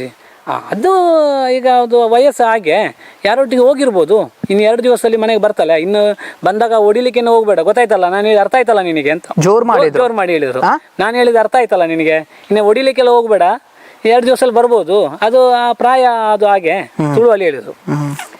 ಆದ್ರೆ ಇಲ್ಲಿ ನೋಡ್ಬೇಕು, ಮೊನ್ನೆ ಮಟ್ಟನ್ ಅವರು ಪ್ಲೇ ಮಾಡಿದಂತಹ ವಿಡಿಯೋದಲ್ಲಿ SP ಅವರು ಅವಳ ಕ್ಯಾರೆಕ್ಟರ್ ಯಾವ ರೀತಿ ಇತ್ತು ಅಂತ ಹೇಳಿದ್ರೆ, ಸ್ಕೂಲಲ್ಲಿ ಎಲ್ಲ ಹೋದಾಗ ಯಾರ ಹತ್ರನೂ ಕೂಡ ಮಾತಾಡ್ತಾ ಇರಲಿಲ್ಲ, ಡೀಸೆಂಟ್ ಹುಡುಗಿ ಅಂತ ಹೇಳಿ ಹೇಳಿದ್ರು. ಆದ್ರೆ ಇವರು ಹೇಳೋ ಪ್ರಕಾರ ಏನು ಅಂತ ಹೇಳಿದ್ರೆ, 2nd PUC ಅಂದಮೇಲೆ ಗೊತ್ತಾಗುತ್ತಲ್ಲ ಯಾವ ರೀತಿ ನಿಮ್ಗೆ ಅವರು ಅಂತ ಹೇಳಿದ್ರೆ 2 ದಿವಸದ ಮೇಲೆ ನಂತರ ಬರ್ತಾರೆ. ಸೊ ಕ್ಯಾರೆಕ್ಟರ್ ಅನ್ನು ಬೇರೆ ರೀತಿಯಲ್ಲಿ ವರ್ಣನೆ ಮಾಡಿದ್ರು. ಓಕೆ, ಹರ್ಷೇಂದ್ರ ಕುಮಾರ್ ಅವರು ಈ ಥರ ಹೇಳಿದ ಮೇಲೆ ಅವ್ರ ಹತ್ರ ಇನ್ನು ನಾವು ಮಾತಾಡಿ ಪ್ರಯೋಜನ ಇಲ್ಲ ಅಂತೇಳಿ ನಾವು ಸುಮ್ಮನೆ ನಿಂತ್ಕೊಂಡ್ವಿ. ಅವರು ಒಳಗೆ ಹೋದ್ರು. ಇನ್ನೊಂದು 1/4 ಗಂಟೆ ಬಿಟ್ಟು ಹೆಗಡೆ ಅವರು ಬಂದರು ಅಂತ ಹೇಳಿದರು. ಅವ್ರ ಹತ್ರ ಮಾತಾಡ್ಲಿಕ್ಕೆ ಹೋದ್ವಿ. ನಮ್ಮ ತಂದೆ ಮಾತಾಡಿದರು ಅವ್ರ ಹತ್ರ. ಅಂದರೆ ಹೆಗಡೆ ಅವ್ರ ಹತ್ರ ಮತ್ತೆ ಸ್ವಲ್ಪ ಹಿರಿಯವರಿದ್ದರೆ ಮಾತಾಡೋದು ಅಂತ. ಹಾಗೆ ನಮ್ಮ ತಂದೆ ಮಾತಾಡುವಾಗ ಅವ್ರು ಹೇಳಿದ್ರು, ನಿನ್ನ ಮಗ ನಿನ್ನೆ ಹೇಳಿದ ಅವರು ಕಿಡ್ನಾಪ್ ಆಗಿದ್ದ. ನಾನು ಅವನ ಹತ್ರ ಕೇಳಿದೆ ಅದು ಹೇಗೆ ಆಗಿರ್ಬೋದು ಅಂತ. ಈಗ ಅವನು ನೋಡಿದ ನನಗೆ ಅವ ಹೇಳಿದ್ದು ಕರೆಕ್ಟ್ ಅಂತ ಈಗ ಅನಿಸ್ತುಂಟು ಅಂತ ಹೇಳಿದರು. ನಿನ್ನ ಮಗ ಅಂತ ಹೇಳಿದ್ರೆ ನೀವು? ನಾನು. ಓಕೆ. ನಿಮ್ಮ ತಂದೆಯವ್ರ ಹತ್ರ ಹೇಳಿದ್ದು? ನಮ್ಮ ತಂದೆ ಹತ್ರ. ನೀವ್ ಹೇಳಿದ್ರಿ ಅವ್ರ ಹತ್ರ ಅದು ಕರೆಕ್ಟ್ ಅಂತ ಹೇಳಿ? ಅದು ನಿನ್ನ ಮಗ ನಿನ್ನೆ ಹೇಳಿದ್ದು ಕರೆಕ್ಟ್ ಅಂತ ನನಗೆ ಈಗ ಅನಿಸ್ತುಂಟು ಅಂತ ಹೇಳಿದ್ರು. ನಾನು ಅದನ್ನು ನೋಡುವ IG ಅವ್ರ ಹತ್ರ ಎಲ್ಲ ಮಾತಾಡ್ತೇನೆ, ಮಾತಾಡಿ ಒಂದು ಒಟ್ಟು ಕೂರಿಸ್ಕೊಂಡು ಅದನ್ನು ಯಾವ ಥರ ಇದು ಮಾಡ್ಬೋದು ಅಂತ ಹೇಳಿ ವಿಚಾರ ಮಾಡ್ತೇನೆ ಅಂತ ಹೇಳಿದ್ರು. ಓಕೆ. ಮತ್ತೆ ಅಲ್ಲಿ ಕೂತ್ಕೊಂಡು ಅವ್ರು ಹೇಳಿದ್ರು, ಪಟ್ಟದ ಕುರ್ಚಿಯಲ್ಲಿ ಕೂತ್ಕೊಂಡು ಹೇಳಿದ್ರು ನಮ್ಮ ತಂದೆ ಹತ್ರ. ತುಳು ಭಾಷೆಯಲ್ಲಿ ಹೇಳಿದ್ರು, ನಾನು ಕನ್ನಡದಲ್ಲಿ ಹೇಳ್ತೇನೆ. ಇಲ್ಲಿ ಮಂಜುಸ್ವಾಮಿ ಅನ್ನಸ್ವಾಮಿ ಇದರಂತೆ ಕೈ ತೋರಿಸಿ ಆ ಕಡೆ ಇದರಂತ ಹೇಳಿದ್ರೆ ಅವಳು ಎಲ್ಲಿ ಹೋದ್ರು ಸಿಗ್ತಾಳೆ, ನೀನೊಂದು ದೇವರಿಗೆ ಏನಾದ್ರು ಒಂದು ಪ್ರಾರ್ಥನೆ ಮಾಡು ನೀನು ಅಂತ ಹೇಳಿ ಅವರು ಬಾಯಿಂದಾನೇ ಬಂದಿದೆ. ಅನ್ನಪ್ಸ್ವಾಮಿ ಮಂಜುಸ್ವಾಮಿ ಇದಾರೆ ಅಂತ ಹೇಳಿದ್ರೆ ಅವಳು ಸಿಗ್ತಾಳೆ ಅಂತ ಹೇಳಿದಾರೆ. ಒಳ್ಳೆ ವಿಚಾರ ಅದು, ಖಂಡಿತ ಒಳ್ಳೆ ವಿಚಾರ. ನಮ್ಮ ತಂದೆನೂ ಪ್ರಾರ್ಥನೆ ಮಾಡಿದ್ದಾರೆ, ಆವಾಗಲೇ ಸಿಕ್ಕಿದ್ರೆ ದೇವರಿಗೆ ಇಂಥೊಂದು ಸೇವೆ ಮಾಡಿಸ್ತೇನೆ ಅಂತ ಹೇಳಿ. ಅದೇ ಕೇಳೋದು ಈಗ ಜನರು ಕೂಡ. ಆ ಟೈಮಲ್ಲಿ ನೋಡಿ, ನೀವು ಹೇಳ್ತಾ ಇದ್ದೀರಾ ಮನ್ನಪ್ಪ ಅಥವಾ ಮಂಜುನಾಥ ಇದ್ರೆ ನಿಮ್ಮ ಹುಡುಗಿ ಸಿಗ್ತಾಳೆ ಅಂತ ಹೇಳಿ ಹೇಳಿದ್ದಾರೆ ಅವರು. ಈಗ ಅದೇ ಕೇಳೋದು ಜನರು ಏನು ಅಂತ ಹೇಳಿದ್ರೆ, ನನ್ಗೆ ಇದರ ಬಗ್ಗೆ ವಿಚಾರ ಗೊತ್ತಿಲ್ಲ ಅನ್ನುವಂಥದ್ದು ಅಣ್ಣಪ್ಪ ಮಂಜುನಾಥನ ಎದುರು ಪ್ರಾರ್ಥಿಸಿ ಅಂತೇಳಿ. ಓಕೆ, ಅಷ್ಟೇ ಆದಮೇಲೆ ನಾವು ಸರಿ ಅಂತೇಳಿ ಮತ್ತೆ ಅಲ್ಲಿ ಮಾತಾಡ್ಲಿಕ್ಕೆ ವಿಚಾರ ಇರಲಿಲ್ಲ. ನಾವು ಹೊರಗೆ ಬಂದ್ವಿ. ಹೊರಗೆ ಬಂದಾಗ ನಮ್ಮ ಅಕ್ಕ, ನನ್ನ 3ನೇ ಅಕ್ಕ ಪ್ರೇಮ ಅಂತೇಳಿ ನನಗೆ ಫೋನ್ ಮಾಡಿದ್ಲು. ನಿನ್ನೆ ಅದೇ SDM English medium, Dharmasthala English medium HM ಆಗಿರುವ ಪರಿಮಳ ಟೀಚರು ನಿನ್ನೆ ಯಾರೋ ಹುಡುಗಿಯನ್ನು ಎಳ್ಕೊಂಡು ಹೋಗೋದನ್ನು ನೋಡಿದಾರಂತೆ. ಅಲ್ಲಿ ಇನ್ನೊಬ್ರು ಯಾರೋ ಒಂದು ಹುಡುಗಿ ಇದ್ಲಂತೆ. ಅವಳು ಹೇಳಿದ್ಲಂತೆ, ಅದು ಯಾರೋ ಕುತ್ತಿಗೆ ಹಿಡ್ಕೊಂಡು ಆ ಕಡೆ ಫುಟ್ಪಾತಿಂದ ಮೈನ್ ರೋಡ್ ಕ್ರಾಸ್ ಮಾಡೋ ಹಾಗೆ ಕುತ್ತಿಗೆ ಹಿಡ್ಕೊಂಡು ದೂಡ್ಕೊಂಡು ಹೋಗೋದನ್ನು ನೋಡಿದೆ. ಅವಳು ಪರಿಮಳ ಟೀಚರ್ ಹತ್ರ ಹೇಳಿದ್ದಾರೆ, ನೋಡಿ ಅಲ್ಲಿ ಯಾರು ದೂಡ್ಕೊಂಡು ಹೋಗ್ತಿದ್ದಾರೆ. ಅಂದರೆ SDM ಯೂನಿಫಾರ್ಮ್ ಎಲ್ರಿಗೂ ಗೊತ್ತಿರ್ತದೆ, HM ಗೊತ್ತಿರೋದಿಲ್ವಾ? ಅವ್ರು ಹೇಳಿದಾರಂತೆ, ಅದೆಲ್ಲ ಇಲ್ಲಿ ನಡೆಯುವಂಥದ್ದು, ಇಲ್ಲಿ ಘಟದವರೆಲ್ಲ ಬಂದವರು ಮಾಡ್ತಾರೆ, ಸುಮ್ಮನೆ ಇರು ಅಂತ ಹೇಳಿ. ಹಾಗೆ ಸುಮ್ಮನೆ ಆಗಿಬಿಟ್ರು ಅವರು. ಆವಾಗಲೇ ಆ ಬಸ್ಸನ್ನು ನಿಲ್ಲಿಸಿದ್ರೆ ಸೌಜನ್ಯ ಉಳಿತಿದ್ಲು. ನಾವು ಅದಕ್ಕೆ ಅವತ್ತು ಹೋದ್ವಿ HM ಹತ್ರ ಕೇಳಲಿಕ್ಕೆ, ಹೀಗೆ ಆಗಿದ್ದ ಪರಿಮಳ ಟೀಚರ್ ಹತ್ರ. ನನಗೆ ಗೊತ್ತೇ ಇಲ್ಲ ಅಂದ್ರು. ಆ ದಿನಾನೇ ಮರುದಿವಸ ಅಂದ್ರೆ ಹೆಗಡೆ ಅವ್ರ ಹತ್ರ ಮಾತಾಡಿ ನಾವು ಓದದ್ದೇ ಇಂಗ್ಲಿಷ್ ಮೀಡಿಯಂ HM ಹತ್ರ ಹೋದ್ವಿ. ನಿಮ್ಮ ಯಶೋಧ ಅವರು ಹೇಳಿದ ಕಾರಣ. ಪ್ರೇಮರವರು 3ನೇ ಅಕ್ಕ ಪ್ರೇಮ ಹೇಳಿದ್ದು, ಫೋನ್ ಮಾಡಿ ಹೇಳಿದ್ದು, ಹೀಗೆ ಒಬ್ರು ನೋಡಿದಾರಂತೆ, ಪರಿಮಳ ಟೀಚರ್ ಒಟ್ಟಿಗಿದ್ರಂತೆ ಅದರಲ್ಲಿ ಅಂತೆ. ಪರಿಮಳ ಟೀಚರ್ ಹತ್ರ ಹೋಗಿ ಅವಾಗಲೇ ಸೀದಾ ಹೋದ್ವಿ ನಾವು. 9 ಗಂಟೆ ಒಳಗೆ ಅಲ್ಲಿ ಹೋಗಿ ನಾನು ತಂದೆ ಎಲ್ಲ ಒಟ್ಟಿಗೆ ಹೋಗಿ ಮಾತಾಡುವಾಗ, ಇಲ್ಲ ನನಗೆ ಗೊತ್ತಿಲ್ಲ ಆ ಥರ ಯಾವುದಿಲ್ಲ ಅಂದ್ರು. ಅವಾಗಲೇ ಮುಂಚೆನೆ ಸಹ ಆಗಿದೆ ಅಂತ ನಮ್ಮ ಅಕ್ಕನ ಮಗ ಒಬ್ಳು SDM ಅಲ್ಲಿ ಇಬ್ರು ಹೋಗ್ತಿದ್ರು ಅಲ್ಲಿ ಇಂಗ್ಲಿಷ್ ಮೀಡಿಯಂಗೆ. SDM ಇಂಗ್ಲಿಷ್ ಮೀಡಿಯಂಗೆ ಅಕ್ಕನ ಮಕ್ಳು ಇಬ್ರು, ಚರಣ್ ಮತ್ತು ಪವನ್ ಇಬ್ರು ಅಲ್ಲೇ ಹೋಗ್ತಿದ್ರು. ಹಾಗೆ ಅವಳಿಗೆ ಯಾರೋ ಫೋನ್ ಮಾಡಿ ಹೇಳಿದ್ರು. ಮತ್ತೆ ಇಲ್ಲ ನನಗೆ ಗೊತ್ತೇ ಇಲ್ಲ ಅಂದ್ರು ಅವರು. ಹ್ಮ್ ಹ್ಮ್ ಹ್ಮ್ ಮತ್ತೆ ಆಯ್ತು ನಾನು ಬೆಳ್ತಂಗಡಿಗೆ ಕಂಪ್ಲೇಂಟ್ ಕೊಡಕ್ಕೆ ಹೋಗೋಣ ಅಂತ ಹೇಳಿ ನೇತ್ರಾವತಿಗೆ ಬರಬೇಕಾದ್ರೆ ಮನೆ ಕ್ರಾಸ್ ಆಗುವಲ್ಲಿ ಇಬ್ರು ಪೊಲೀಸರು ನಿಂತ್ಕೊಂಡಿದ್ರು, ನವೀನ್ ಮತ್ತು ಇನ್ನೊಬ್ಬ ಕೃಷ್ಣ, ಇಬ್ರು PC ಗಳು ನಿಂತ್ಕೊಂಡಿದ್ರು. ಅವ್ರು ಹೇಳಿದ್ರು ನೀವು ಹೋಗೋದು ಬೇಡ ಅಂತ, SI ಇಲ್ಲಿ ಬರ್ತಾರೆ ಅಂತ. ಅಲ್ಲಿ ತನಕ SI ಬರಲಿಲ್ಲ ಸ್ಪಾಟಿಗೆ. ಓಕೆ. ಒಂದು 9 ಗಂಟೆ 9:30 ಹೊತ್ತಿಗೆ SI ಇಲ್ಲಿಗೆ ಬರ್ತಾರೆ ಅಂತ. ನೆಕ್ಸ್ಟ್ ಡೇ ಅದೇ ಹೆಗಡೆ ಅವ್ರದ್ದು ಮಾತಾಡಿ ಬಂದಾಗ ಈಗ ಪೊಲೀಸರು ಫಸ್ಟಿಗೆ ಬಂದಿರುವಂತದ್ದು ಚೀಟಿ ಅರೆದುಕೊಂಡು ಹೋಗಿರುವಂತದ್ದು, ಅಷ್ಟೇ. ಆ ನಂತರ ನೆಕ್ಸ್ಟ್ ಎಂಟ್ರಿ ಆದದ್ದು ಇದೆ ನಿಮ್ಮ ಮನೆ ಪಕ್ಕದಲ್ಲಿ. ಹೌದು, ಐ ಮೀನ್ ಟರ್ನ್ ಅಲ್ಲಿ ಮೈನ್ ರೋಡ್ ಸ್ನಾನಘಟ್ಟದಿಂದ ಮನ್ನ ಸಂಕದಿಂದ ಟರ್ನ್ ಅಲ್ಲಿ. ಅವಾಗ ಇಬ್ರು PC ಗಳು ನಮ್ಮನ್ನು ನಿಲ್ಸಿ ಹೇಳಿದ್ರು ನೀವು ಬೆಳ್ತಂಗಡಿ ಹೋಗೋದು ಬೇಡ, SI ಇಲ್ಲಿಗೆ ಬರ್ತಾರೆ ಅಂತ. ಮತ್ತೆ ಸರಿ ಆಯ್ತಂತ, ಇನ್ನು ಸುಮ್ಮನೆ ನಿಲ್ಲೋದಕ್ಕೆ ಅಂತ ನಮ್ಮ ತಂದೆ ಅಲ್ಲೇ ನಿಂತ್ಕೊಂಡಿದ್ರು, ಪೊಲೀಸ್ ಹತ್ರ ನಿಂತ್ಕೊಂಡೆ. ನಾವೆಲ್ಲ ಹುಡುಗರದ್ದು ಎಲ್ಲ ಹುಡುಕ್ತಾ ಇದ್ವಿ, ಮತ್ತೆ ಹುಡುಕ್ಲಿಕ್ಕೆ ಸ್ಟಾರ್ಟ್ ಮಾಡಿದ್ವಿ. ನಾವು ಹುಡುಕಾಡ್ಬೇಕಾದ್ರೆ ಅಲ್ಲಿ ಇಬ್ರು ಕರ್ದ ಕೇಳಿತು, ಇಲ್ಲೊಂದು ಬಾಡಿ ಇದೆ ಅಂದ್ರು. ಅದರ ಹಿಂಭಾಗದಿಂದ ಓಡ್ಕೊಂಡ್ ಬಂದ್ವಿ. ನಾನೇ ಫಸ್ಟ್ ನೋಡಿ, ಅದಕ್ಕೆ ಹಿಂಭಾಗಕ್ಕೆ ಹೋಗುವಂತ ಒಂದು ರೋಡ್ ಇದೆ, ಆ ಕಡೆ ಹೋಗೋ ಮನೆ ಇದೆ, ಆ ಕಡೆ ಒಂದು 2-3 ಮನೆ ಇದೆ, ಅದಕ್ಕೆ ಒಂದು ರೋಡ್ ಇದೆ ರಸ್ತೆ. ನಾವು ಅದಕ್ಕೆ ಮೊದಲ ದಿವಸ ಕೂಡ ಅದೇ ರಸ್ತೆಯಿಂದನೇ ಆ ಕಾಡಿಗೆ ಇಳ್ದಿರೋ, ಮೈನ್ ರೋಡಿನ ಇಳಿಯಕ್ಕೆ ಆಗ್ತಿರ್ಲಿಲ್ಲ, ಅಷ್ಟು ನೀರಿತ್ತು ಅದರಲ್ಲಿ. ಓಕೆ. ಹಾಗೆ ಮರುದಿವಸ ಬಂದು ಅದೇ ಜಾಗ ನೋಡುವಾಗ ಬಾಡಿಯಲ್ಲಿ ಸಿಕ್ಕಿರೋ ನಮಗೆ ಆಶ್ಚರ್ಯ ಆಯಿತು. ಮುಂಚಿನ ದಿವಸ ಇರಲಿಲ್ಲ ಅಲ್ಲಿ ಬಾಡಿ. ಮತ್ತೆ ಏನು ಮಾಡೋದು, ನೋಡಿದ ತಕ್ಷಣ ನಮ್ಮ ತಂದೆಯನ್ನೇ ಕರ್ಕೊಂಡು ಬರಕ್ಕೆ ಹೋದೆ. ಅಲ್ಲಿ ಪೊಲೀಸ್ ಅವ್ರ ಹತ್ರ ನಿಂತ್ಕೊಂಡು, ಪೊಲೀಸ್ ಅಷ್ಟು ತನಕ ಅಲ್ಲಿ ಯಾರು ಬಂದಿರಲಿಲ್ಲ. ಅಲ್ಲಿ ಹೋಗಿ ತಂದೆನ ಕರ್ಕೊಂಡ್ಬಂದು ತಂದೆನ ತೋರಿಸಿ ನಮ್ಮ ತಂದೆ ಕರ್ಕೊಂಡು ಮನೆಗೆ ಹೋದೆ. ಮತ್ತೆ ನನಗೆ ಅಲ್ಲಿ ಏನಾಗಿದೆ ಒಂದು ಗೊತ್ತಿಲ್ಲ. ನನ್ನ ಸೌಜನ್ಯ ತಾಯಿ ಮನೆಯಲ್ಲಿ ಇದ್ದು, ಅವ್ರ ಮನೆಯಲ್ಲಿ ನನ್ನ ಹತ್ರ ಕೇಳಿದ್ಲ. ಇವರು ಈ ಮಾರ್ಗದಲ್ಲಿ SI ಬಂದವರು ಅವರು ಮತ್ತೆ ಬಂದದ್ದು, ನಾವು ಬಾಡಿ ನೋಡಿ ಮನೆಗೆ ಹೋದ್ಮೇಲೆ SI ಬಂದಿರೋದು. ಓಕೆ. PC ಗಳಿಬ್ರು ಅಲ್ಲಿ ನಿಂತ್ಕೊಂಡಿದ್ರು, ಮನೆ ಕ್ರಾಸ್ ಆಗುತ್ತಾ ಅಲ್ಲಿ ನಿಂತ್ಕೊಂಡಿದ್ರು. ನನಗೆ ಬಾಡಿ ನೋಡಿದ್ಮೇಲೆ ನಮ್ಮ ತಂದೆ ಕರ್ಕೊಂಡು. ಅಲ್ಲ, ನಿಮ್ಗೆ ಅದು ಫಸ್ಟ್ ಇನ್ಫಾರ್ಮೇಶನ್ ಕೊಟ್ಟಲ್ಲ, ಅವನು ಯಾರು? ಯಾವ ವಿಚಾರ ಸರ್? ಬಾಡಿ ಇಲ್ಲಿ ಇದೆ ಅಂತ ಹೇಳಿ ನಿಮ್ಗೆ ಹೇಳಿದಲ್ವಾ, ಅದು ಯಾರು? ಅಲ್ಲಿ ನಮ್ಮೊಟ್ಟಿಗೆ ಇಬ್ರು ಇದ್ರು, ಅದು ಯಾರು ಈಗ ಸರಿ ನೆನಪು ಬರ್ತಿಲ್ಲ ನನಗೆ. ಓಕೆ. 1 ವರ್ಷ ಮುಂಚೆ. ಅಂದ್ರೆ ನಿಮ್ಗೆ ಪರಿಚಯದವರ ಅಲ್ವಾ? ಪರಿಚಯ ಎಲ್ಲ ನಾವು ಎಲ್ಲ ಧರ್ಮಸ್ಥಳ ಆಸ್ಪಾಸ್ನವರೆಲ್ಲ. Okay okay. ನಾವು ಒಟ್ಟಿಗೆ ಇದ್ವಿ ಅಲ್ಲಿ. ಈ ಒಂದು 3-4 ಜನ ಮೈನ್ ರೋಡ್ ಅಲ್ಲಿ ಹೋದ್ರು, ನಾವು ಅದರ ಹಿಂಭಾಗಕ್ಕೆ ಹುಡುಕ್ತಾ ಬಂದ್ವಿ. ನೋಡುವ ಇನ್ನೊಂದ್ಸತಿ ಒಂದು ರೌಂಡ್ ಬರೋ ಅಂದ್ರೆ SI ಬರ್ತಾರಂತ ಹೇಳಿದಾಗ ನಾವು ಇನ್ನು ಸುಮ್ಮನೆ ನಿಲ್ಲೋದು ಬೇಡ ಅಂತ ಹೇಳಿ ಮತ್ತೆ ಹುಡುಕಕ್ಕೆ ಶುರು ಮಾಡಿ. ಹಾಗೆ. ಓಕೆ. ಈ ಪರ್ಸನ್, ನಿಮ್ಮ ಹುಡುಕಿದ ಪರ್ಸನ್ ಇದ್ದಾನಲ್ವಾ, ಫಸ್ಟ್ ಬಾಡಿ ನೋಡಿದ ಪರ್ಸನ್ ಇದ್ದಾನಲ್ವಾ, ಅವನು ಯಾವ ಕಡೆಯಿಂದ ಹೋದದ್ದು, ಯಾರ ಜೊತೆಗೆ ಹೋದದ್ದು? ಅವರೊಂದು 3-4 ಜನ ಏನೋ ಇದ್ರಲ್ಲಿ. ಅವರು ನಮ್ಮೊಟ್ಟಿಗೆ ಅಲ್ಲಿ ಪೊಲೀಸ್ ಇರ್ಬೇಕಾದ್ರೆ ಆ ಕಡೆ ಇದ್ರು. ಆ ಒಂದು ಅದರಲ್ಲಿ ಕರೆಕ್ಟ್ ನನಗೆ ಈಗ ನೆನಪು ಬರ್ತಿಲ್ಲ, 11 ವರ್ಷ ದಾಟಿತು ಯಾರಂತ ಹೇಳಿ. ಅಲ್ಲ, ಯಾರು ಅಂತ ಹೇಳಿ ಬೇಡ ನಂಗೆ ಬೇಕಾಗಿರೋದು ಅವರು ಪೊಲೀಸರ ಜೊತೆಗೆ ಬಂದ ವ್ಯಕ್ತಿಯ? ಅಲ್ಲ ಪೊಲೀಸರಿಗೆ ಬಂದ ವ್ಯಕ್ತಿ ಅಲ್ಲ. ಸ್ಥಳೀಯರು, ಅವರು ಸ್ಥಳೀಯರು, ಅಲ್ಲಿ ನೇತ್ರಾವತಿಯ ಸ್ಥಳೀಯರು. ಓಕೆ, ನೇತ್ರಾವತಿಯ ಸ್ಥಳೀಯರು. ಸೊ ಅವರು ಹೋಗಿ ಮೊದಲು ಬಾಡಿ ನೋಡ್ಬೇಕಾದ್ರೆ ನಿಮ್ಗಿಂತ ಮುಂಚೆ ಹೋಗಿರ್ಬೇಕಲ್ಲಿ. ಹೌದೌದು. ನಿಮ್ಮ ರೂಟಲ್ಲಿ ಬಂದದ್ದಲ್ಲ ಅವರು? ಅಲ್ಲ. ಅವ್ರು ಮೈನ್ ರೋಡ್ ಅಲ್ಲಿ ಸ್ಟ್ರೈಟ್ ಆಗಿ ಬಂದ್ರು, ಅಲ್ಲಿ ಇಲ್ದ್ರು. ನಾವು ಹಿಂಭಾಗದಲ್ಲಿ ನೋಡ್ಕೊಂಡ್ ಬಂದ್ವಿ. ಅಂದ್ರೆ 2 ದಾರಿ ಇದೆ ಅಲ್ಲಿ ಹೋಗೋಕೆ. ಹೌದು. ಅದು ಕಾಡಲ್ಲಿ ಯಾವ ರೂಟಲ್ಲಿ ಕಾಡಲ್ಲಿ ಒಟ್ಟು ದಾರಿ ಅಂತಲ್ಲ, ಕಾಡಿಗೆ ಇಲ್ದ್ರೆ ಯಾವ್ದೋ ಒಂದು ಪೊಸಿಷನ್ಗೆ ನಾವು ಅಲ್ಲಿ ಮುಡ್ತೇವೆ. ಹಾಗೆ. ಮತ್ತೆ ಬಾಡಿ ನೋಡ್ಲಿಕ್ಕೆ ನಾನು ಬಂದಿರೋ ಪ್ಲೇಸ್ ಮಾತ್ರ ಅದೇ ಮೈನ್ ರೋಡಿಗಾಗಿ ಇಳ್ದು ಬಂದಿರೋದು, ಮೇಲ್ಗಡೆಯಿಂದ ಇಳ್ದು ಬಂದಿದ್ದಲ್ಲ. ಓಕೆ. ಮೈನ್ ರೋಡಿಂದ ಬಂದೆ. ಮುಂಚಿನ ದಿವಸ ಯಾವ ರೂಟಿಂದ ನಾನು ಇಳ್ಕೊಂಡು ಕೆಳಗೆ ಹೋದ್ನ, ಅದೇ ರೂಟಲ್ಲಿ ಮರುದಿವಸ ಬಂದು ಅದೇ ರೂಟಿಂದ ನೀವು ಪಾಸ್ ಆದ. ನಾನು ಆ ತೊರೆ ದಾಟಿ ಹೋಗಿರೋದು. ಮರುದಿವಸ ಅಷ್ಟು ನೀರಿರ್ಲಿಲ್ಲ? ಇಲ್ಲ, ಸ್ವಲ್ಪ ಕಡಿಮೆ ಇತ್ತು, ಡೌನ್ ಇತ್ತು ನೀರು. ಮುಂಚಿನ ದಿವಸ ನೀರಿತ್ತು, ಇಳಿಲಿಕ್ಕೆ ಆಗ್ತಿರ್ಲಿಲ್ಲ, ಅಷ್ಟು ನೀರಿತ್ತು ಮುಂಚಿನ ದಿವಸ. ಹೌದೌದು. ಅದಕ್ಕೆ ನೀವು ಆ ಕಡೆಯಿಂದ ಹೋದ? ಹಿಂಭಾಗದಿಂದ ಹೋದ. ಮತ್ತೊಂದೇನು ಅಂತ ಹೇಳಿದ್ರೆ, ಈಗ ಆ ವ್ಯಕ್ತಿ ಹೇಳಿದಾಗ ಆ ವ್ಯಕ್ತಿ ಅಲ್ಲಿ ಸ್ಪಾಟ್ ಅಲ್ಲಿ ಹೋಗಿದ್ದ, ನೀವು ವಾಪಸ್ ಬಂದು ಆ ಸ್ಪಾಟಿಗೆ ಹೋದ್ರಲ್ವಾ? ಹೌದು. ಅವಾಗ ಒಂದು 2 ಏನೋ ಇದ್ರಲ್ಲಿ, ಅವ್ರೊಂದು 2 ನೋಡಿದಾಗ ನೆನಪು ನನಗೆ. ಅವ್ರು ಕರೆದ್ರು, ನನಗೆ ಪರಿಚಯದವರು. ಅವರು ಪರಿಚಯದವರು ಅಂಗಡಿಯಲ್ಲಿ ಇದ್ದವರು ಅಂತ ನನಗೆ ಅನಿಸುತ್ತೆ. ಅವರ ಯಾರಂತ ಈಗ ಕರೆಕ್ಟ್ ನನಗೆ ಇದು ಮಾಡ್ತಾ ಇಲ್ಲ. ಹಾಗೆ ಸರಿ ನೋಡಿದ ತಕ್ಷಣ ನನಗೆ ಫಸ್ಟಿಗೆ ನೋಡಿದ ತಕ್ಷಣ ನಮ್ಮ ಸೊಸೆ ಅಂತ ಗೊತ್ತಾಯ್ತಾ. ಏನ್ ಆಗಿದ್ ನನಗೆ ಗೊತ್ತಿಲ್ಲ. ಸೀದಾ ಬಂದು ನಮ್ಮ ತಂದೆನ ಕರ್ಕೊಂಡ್ ಬಂದೆ. ಅವ್ರು ತೋರಿಸಿ ಸೀದಾ ಮನೆಗೆ ಮತ್ತೆ ಹೋದೆ ತಾಯಿ ಹತ್ರ. ಮತ್ತೆ ಅವ್ಳ ತಾಯಿಯನ್ನು ಸಮಾಧಾನ ಮಾಡ್ಬೇಕಿತ್ತು. ಮತ್ತೆ ಅಲ್ಲಿ ಏನಾಗಿದೆ ಏನು ವಿಚಾರ ಒಂದು ಗೊತ್ತಿಲ್ಲ. ಮತ್ತೆ ರಾತ್ರಿ ಬಾಡಿ ಮನೆಗೆ ಬಂದ ಮೇಲೆನೆ ಗೊತ್ತು. ಹೌದು. ಬಾಡಿ ಎಷ್ಟು ಗಂಟೆಗೆ ಬಂದದ್ದು ಮನೆಗೆ? ಒಂದು 8 ಗಂಟೆ ಆಗ್ಬೋದು ರಾತ್ರಿ. 8 ಗಂಟೆಗೆ ಅಲ್ಲಿ 2 ಪೊಲೀಸರು ಬಂದು ನಿಮ್ಮ ಕ್ರಾಸ್ ಅಲ್ಲಿ ಯಾಕೆ ನಿಂತದ್ದು ಅಂತ ಗೊತ್ತಿಲ್ಲ? ಅದು ಗೊತ್ತಿಲ್ಲ. ಅವರು ನಾವು ಬೆಳ್ತಂಗಡಿ ಹೊರಟಾಗ ಅವರು ಅಲ್ಲಿ ನಮ್ಮನ್ನು ನಿಲ್ಸಿದ್ರು, SI ಇಲ್ಲಿಗೆ ಬರ್ತಾರೆ ಅಂತ. ಯಾಕೆಂತ ಇಲ್ಲ. ಮುಂಚಿನ ದಿವಸ ಕೂಡ ಯಾರು ಬರಲಿಲ್ಲ, ಬೆಳ್ತಂಗಡಿ ಪೊಲೀಸ್ ಸ್ಟೇಷನ್ ಇಂದ ಯಾರು ಬರಲಿಲ್ಲ. ಹುಡುಕಬೇಕಾದ್ರೆ ಕೂಡ ಬರ್ಲಿಲ್ಲ. ಇಲ್ಲಿ ಒಂದು ಕಾಡುವಂತ ಪ್ರಶ್ನೆ ಏನು ಅಂತ ಹೇಳಿದ್ರೆ, ಇವರು ಹೇಳಿದ ಪ್ರಕಾರ SI ಅವರು ಅಥವಾ ಕಾನ್ಸ್ಟೇಬಲ್ಸ್ ಇಬ್ರು ಮನೆಯಿಂದ ಒಂದು ಚೀಟಿಯನ್ನು ಹರಿದುಕೊಂಡು ಹಿಂದಿನ ದಿನ ಹೋಗಿದ್ದಾರೆ. ಅನಂತರ ಇವರು ವೀರೇಂದ್ರ ಹೆಗ್ಗಡೆಯವರಿಗೆ ಕಂಪ್ಲೇಂಟ್ ಕೊಟ್ಟು ಮುಂಚಿನ ದಿವಸ ಕಂಪ್ಲೇಂಟ್ ಕೊಟ್ಟರು, ಮರುದಿನ ಬರೋಕೆ ಹೇಳಿದ್ರು. ಆನಂತರ ಮರುದಿನ ಇವರು ಹೋದ್ರು, ವೀರೇಂದ್ರ ಹೆಗ್ಗಡೆಯವರಿಗೆ ಕಂಪ್ಲೇಂಟ್ ಕೊಟ್ಟು ಅಲ್ಲಿ ಬಂದರು.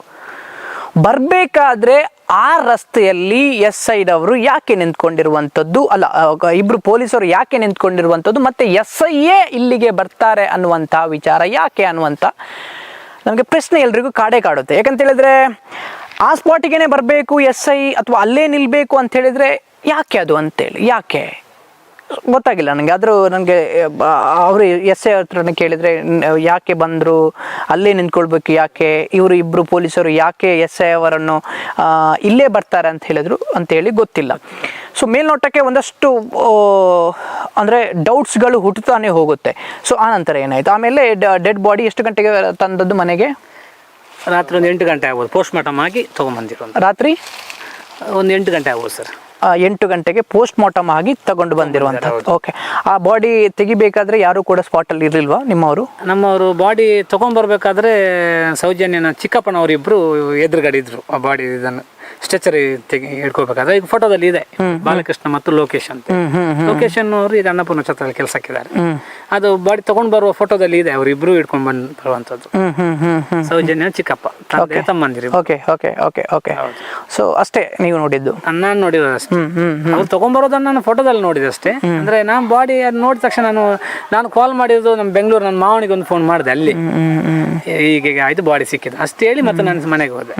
ಮತ್ತೆ ನನಗೆ ಅಲ್ಲಿ ಏನಾಗಿದೆ ಎಂದು ವಿಚಾರ. ಮತ್ತೆ ನೀವು ಎಂಟ್ರಿ ಆಗ್ಲಿಲ್ಲ, ಮನೆಯಲ್ಲೇ ಇದ್ರ? ಮನೆಯಲ್ಲಿ ಇದ್ದೆ. ಅಂದ್ರೆ ಅಲ್ಲಿ ಸೌಜನ್ಯ ತಾಯಿ ಎಲ್ಲ ಇದ್ರು. ನಮ್ಮದ್ ಕೇಳಿ ಏನಾಯ್ತು, ಮಗಳು ಸಿಕ್ಕಿದ್ಲ, ಅವಳನ್ನು ಸಮಾಧಾನ ಮಾಡ್ಬೇಕು. ಬಾಡಿ ಬರುವ ತನಕ ಅವರಿಗೆ ನಾವು ಹೇಳಿರ್ಲಿಲ್ಲ ಸೌಜನ್ಯ ಬಾಡಿ ಇದೆ ಅಂತ. ನಾವ್ ಹೇಳಿದ್ರೆ ಇಲ್ಲ, ಸಿಕ್ಕಿದ್ದಾರೆ, ಪೊಲೀಸ್ ಸ್ಟೇಷನ್ ಅಲ್ಲಿ ಇದ್ದಾರೆ.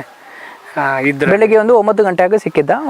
ಒಂದು 10 ಗಂಟೆ ಅಂದಾಜು ಬೆಳಿಗ್ಗೆ. ಬೆಳಿಗ್ಗೆ ಬಾಡಿ ಮನೆಗೆ ಬರ್ಬೇಕಾದ್ರೆ ರಾತ್ರಿ ಒಂದು 8 ಗಂಟೆ 9. ಬಾಡಿ ತೆಗ್ದಿರೋದೇ ಬಹಳ ಲೇಟ್ ಆಗಿದೆ ಅಂತ ಹೇಳ್ತಿದ್ರು. ಒಂದು 3:30 ಗಂಟೆ ಆಗಿದೆ ಅಲ್ಲಿಂದ ಬಾಡಿಯನ್ನು ತೆಗಿಬೇಕಂತ. ಒಂದಷ್ಟು ಪ್ರೊಸೀಜರ್ ಇರುತ್ತೆ ಬಿಡಿ. ಹೌದು, ಒಂದಷ್ಟು ಪ್ರೊಸೀಜರ್ ಇರುತ್ತೆ.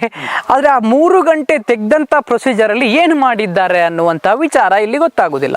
ಯಾಕಂತ ಹೇಳಿದ್ರೆ 3 ಗಂಟೆ ಅಲ್ಲಿ ಬಾಡಿಯನ್ನ ತೆಗಿಬೇಕಾದ್ರೆ 3 ಗಂಟೆ ಮಾಡಿದ್ದಾರೆ ಅಂತ ಹೇಳಿದ್ರೆ ಒಂದಷ್ಟು ಸ್ಯಾಂಪಲ್ಸ್ ಎಲ್ಲ ಬೇಕು, ಅಲ್ಲಿಗೆ ಬರೋರು ಬರಬೇಕು, ಅದನ್ನ ನೋಡ್ಬೇಕು. ಮತ್ತೆ ಅದು ಕೋರ್ಟ್ಗೆ ಕೊಡ್ಲಿಲ್ಲ ಅಂತ ಹೇಳಿದ್ರೆ ಅಲ್ಲಿ 3 ಗಂಟೆ ತಗೊಂಡಿರುವಂತದ್ದು ಯಾಕೆ ಅನ್ನುವಂತ ಪ್ರಶ್ನೆ ಬರುತ್ತೆ. ಇನ್ನೊಂದು ವಿಚಾರ ಇದೆ ಸರ್. ನಾವು ಮನೆಯಲ್ಲಿದ್ದ ಮರು ದಿವಸ SI ಹೇಳಿದ್ರು ಅಂತೆ ಒಳ ಉಡುಪು ಬೇಕಿತ್ತಂತೆ ಅಂತ ಹೇಳಿದ್ರು.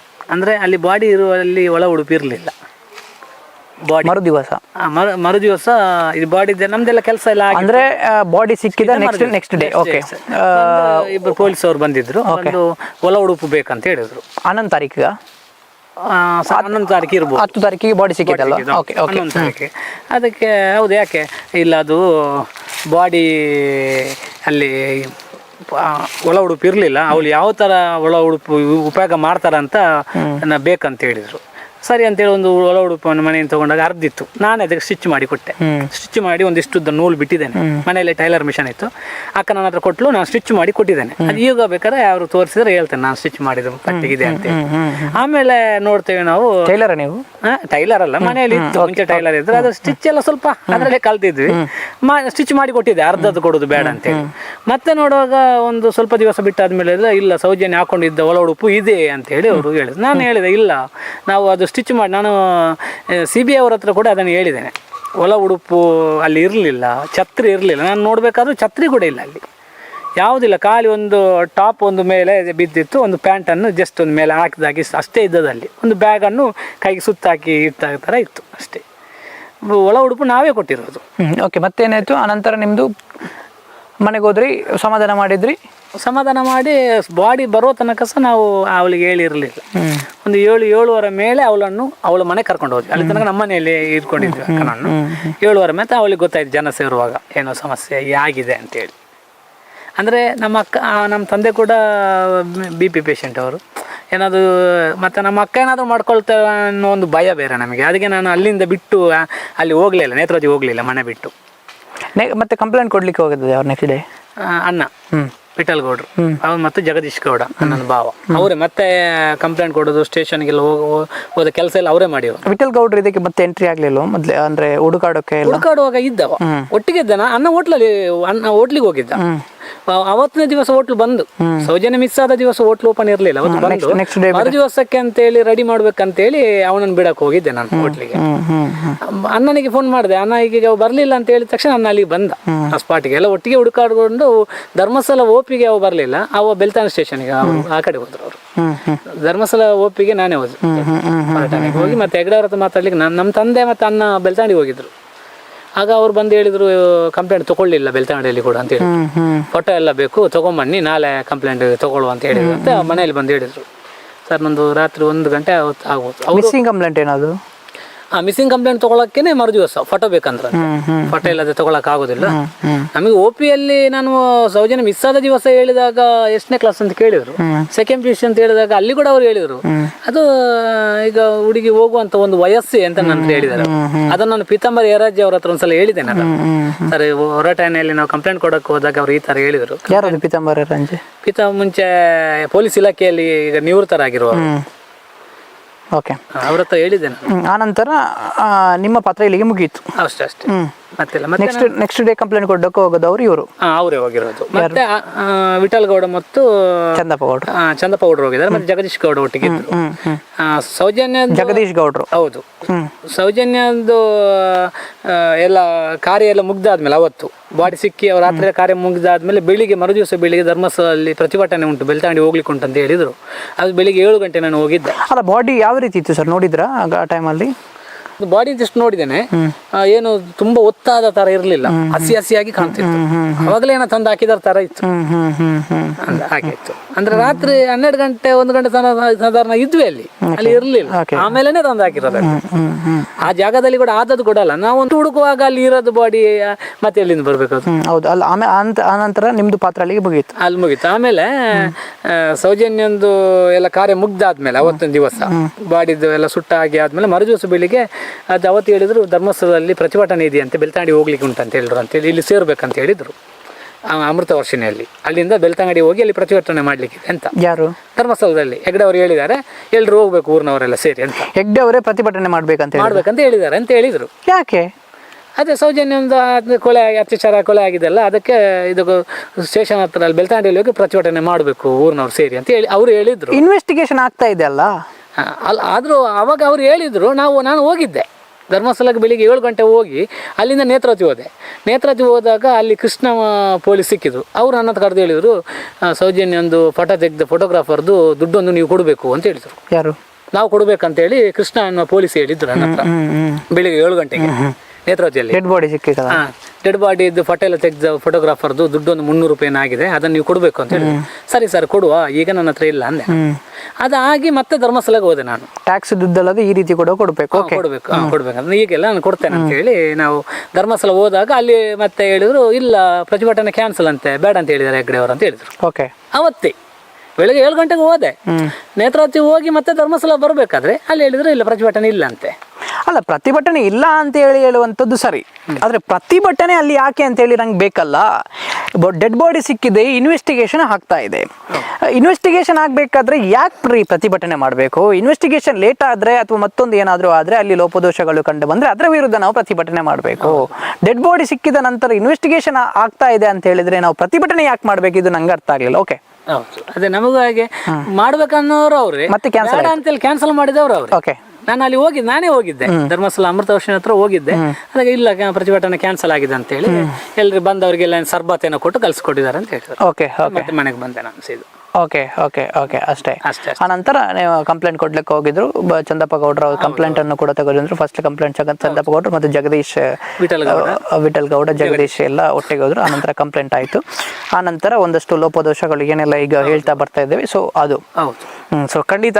ಸೊ ಇದು ಪುರಂದರ ಗೌಡರ ಎಪಿಸೋಡ್ ಅಂತ ಹೇಳಿದ್ರೆ ತಪ್ಪಾಗ್ಲಿಕ್ಕಿಲ್ಲ. ಅಂತ ಹೇಳಿದ್ರೆ ಪುರಂದರ ಗೌಡರು ಯಾವ ರೀತಿ ನೋಡಿದ್ರು, ಅವರಿಗೆ ಟಾಟಾ ಮಾಡಿ ಹೋದಂತ ಪುರಂದರ ಗೌಡರು ಡೆಡ್ ಬಾಡಿ ಸಿಕ್ಕುವ ತನಕ ಇದ್ರು ಅಂತ ಹೇಳಿದ್ರು ಕೂಡ ತಪ್ಪಾಗ್ಲಿಕ್ಕಿಲ್ಲ. ಮನೆಗೆ ಬರುವ ತನಕ ಅವರು ಇದ್ರು. ಆನಂತರ ಒಂದಷ್ಟು ಕಂಪ್ಲೇಂಟ್ ಆಗುತ್ತೆ. ಕಂಪ್ಲೇಂಟ್ ಕೊಟ್ಟೋಗಿ ಹೋಗಿರುವಂಥದ್ದು ಜಗದೀಶ್ ಗೌಡ ಅಂತ ಹೇಳಿದ್ರು ಕೂಡ ತಪ್ಪಾಗ್ಲಿಕ್ಕಿಲ್ಲ. ಸೊ ಜಗದೀಶ್ ಗೌಡರ ಕಂಪ್ಲೇಂಟ್ ಕೊಟ್ಟಾದ ನಂತರ ಏನಾಯ್ತು ಅಲ್ಲಿ ಅಂತ ಹೇಳುವಂತಹ ವಿಚಾರವನ್ನು ಖಂಡಿತವಾಗ್ಲೂ ಮುಂದಿನ ಎಪಿಸೋಡ್ ಅಲ್ಲಿ ತಿಕ್ತೀನಿ.